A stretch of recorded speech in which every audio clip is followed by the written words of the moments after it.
Alright, very excited. First, first client.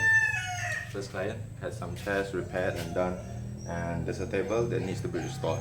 The legs are fine, the top is already gone. I just have to make a new top for it, and I've recently just found a wood lumber supplier that supplies many different kinds of wood that has been stored many years in the storeroom. So legs are fine, just have to make a new top for it. And the wood that I'm gonna use this time is called Carpe. In Malay it's called Carpe. I don't know in English it's called what. I'll link it. I'll probably put a link down here somewhere. I'll put some wording here or what to tell you the English version. I loosened the screws just to give you the dramatic effect.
Okay, so I've managed to decide which side that I want to be the top of the table, the coffee table, and which includes these cracks, beautiful cracks in it, which I think will look better than the bottom one. Even though this bottom piece looks okay, but I think the top part, this one, even though with the cracks, I can just use some wood putty to fill it in later and then sand it off, and then hopefully it looks quite close to what I intend it to be. There's one more problem.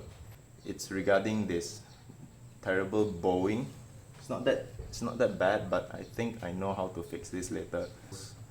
I think I just use dowels for all of these joints in the center to join these pieces of planks together, as it helps with not just alignment, maybe provide some strength as well. I think it will help align this piece down towards the center piece, and then while waiting for it to dry, I'll probably just use a clamp to clamp down on this side. Previously, I had thought of a better idea to resolve this bowing issue, which is to use this as the centerpiece so that the dowels would hold from both sides of the piece, so that it will help much more on the alignment of this piece to use it as a center. But the thing is, I really wanted to stick with this look right now. I really want it to be this way because, and then hopefully the dowels and the clamps work here, like just how I said earlier, because this piece and this other piece has the bark on it, and then the middle one has literally like close to none at all, which is very clean except for this little bit here. So in the end, I just wanted it to look like it's coming from whole slab of a tree, if you get what I mean. So it's like a whole, if you get the idea. So if you look at it roughly like this, so you can see the bark on each side, as if it's like it's cut off from a huge tree, but it's not.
So that's it for this time's video. You might have some questions regarding the color of the wood, why some parts are a little bit darker than the rest. One is maybe my spraying wasn't really good or anything, because well, it is my first time using this spray painting, but I'm really happy with how the result turned out. There are certain places or areas of wood, doesn't matter what kind of wood it is, that are more porous than the rest. Meaning to say there's some places of the wood, think of it as like bristles on a brush that are very open, so they tend to absorb more oil or finish or whatsoever. Hence you see the areas which are a little bit darker than the rest. There's a lot of issues regarding the holes, the fillings and whatnot, but it took a lot of figuring out. It was a very challenging first project for me, because since this is the very first project that I'm doing for a client, my very first client, so I'm very happy to share it with, very happy and very excited to share it with you guys, whoever is watching out there, even though my channel is quite new. So that's it for this video, and I hope to see you in the next one as well. Subscribe.